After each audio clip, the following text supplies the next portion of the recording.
In a small enchanted forest lived Lili, a tiny firefly.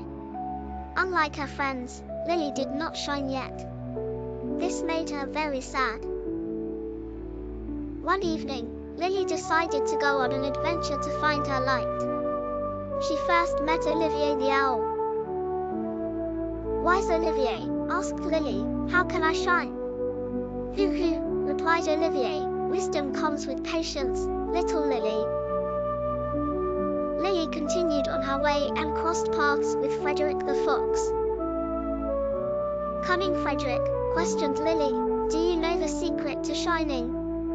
"Look deep within yourself," advised Frederick with a wink. Finally, Lili met Bella the doe.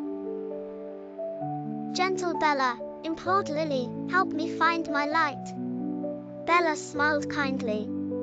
"Your light has always been there, Lili. It shines when you are happy and kind." Suddenly, Lili understood. She thought of all her friends, their kindness, and how much she loved them. At that moment, her little body lit up with a beautiful golden glow. Lili returned home, radiant with joy. She had learned that her light came from the love in her heart. Since that day, Lili shines brightly, reminding everyone that true beauty comes from within.